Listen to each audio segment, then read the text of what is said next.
बच्चों, है ना। आज की डेट में मेरे पास जो अभी स्टूडेंट्स की सबसे इम्पोर्टेंट कंप्लेंट्स आ रही हैं कि इस टाइम किसी भी इंस्टीट्यूट में नीट की प्रिपरेशन करने वाले या आईआईटी की प्रिपरेशन करने वाले बच्चों को बहुत सारे एग्ज़ाम्स देने पड़ रहे हैं और इसकी वजह से वो क्लास की स्टडी पे फोकस नहीं कर पा रहे। साथ में उनका अपना खुद का मोबाइल से रिलेटेड डिस्ट्रैक्शन भी है, तो इसको दूर कैसे करें। तो मैं स्टेप बाय स्टेप इसके बारे में कुछ आपको सजेस्ट करूँगा, शायद आपको इससे फ़ायदा मिले।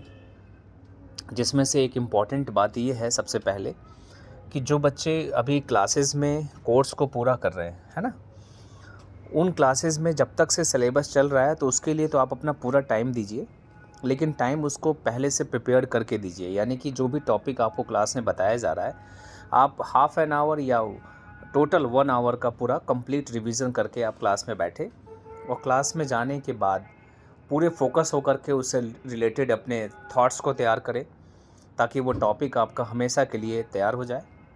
इसके बाद जो है, जो भी आपका सेल्फ़ स्टडी का टाइम है, मेरे ख्याल से 11th वाले बच्चों के लिए 4 to 5 आवर्स सेल्फ़ स्टडी, 12 के बच्चों के लिए 5 to 7 आवर्स एंड जो 13th यानी कि ड्रॉपर्स हैं उनके लिए 7 to 9 आवर्स का टाइम सेल्फ़ स्टडी को देना चाहिए। और इसमें एक बहुत सिंपल सा फंडा है कि इस जो है टाइमिंग में 50% टाइम वो अपने आने वाले टेस्ट को दे, है ना। आने वाला टेस्ट मतलब जो मेजर टेस्ट हो, मेजर टेस्ट का मतलब जो फुल मार्क्स का हो। जैसे अपन बात करें मेडिकल की, तो मेडिकल में फुल मार्क्स का 720 का टेस्ट होता है, उसके लिए पूरी तरीके से फोकस रहे। बाकी जो टेस्ट है ना, उसके लिए उतना ज़्यादा मतलब डिप्रेस होने की, कंसर्न होने की ज़रूरत नहीं है। इसका मतलब ये बिल्कुल नहीं है कि उसके लिए आप तैयारी ना करें, उसके लिए भी तैयारी करें, उसको भी पढ़ के दें। टेस्ट तो पढ़ के ही देना चाहिए, लेकिन उसमें जो नंबर आते हैं उससे डिप्रेस ना हो कम नंबर आने पर, उसकी बल्कि अलग से प्रिपरेशन करके उसकी जो शॉर्टकमिंग्स हैं, जो कमियां हैं, जो आपकी गलतियां हैं, उसको सुधारने की कोशिश करें।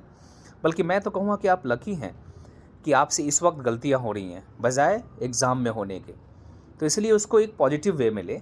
और ख़ास तौर से मेरी सारे अपने बच्चों से एक रिक्वेस्ट है कि अभी तक आप अपने मोबाइल से आप दूरी बना के रखें, है ना। और आने वाले 2-3 महीनों के लिए अगर आप दूरी बना के रखते हैं, तो मुझे लगता है कि उसके बाद आपको कोई नहीं कहेगा, टीचर, पेरेंट्स, मैं, कोई नहीं कहेगा कि आप अपने मोबाइल से दूरी बना के रखें। तो हम आगे और मिलेंगे और आगे अपडेट करते रहेंगे।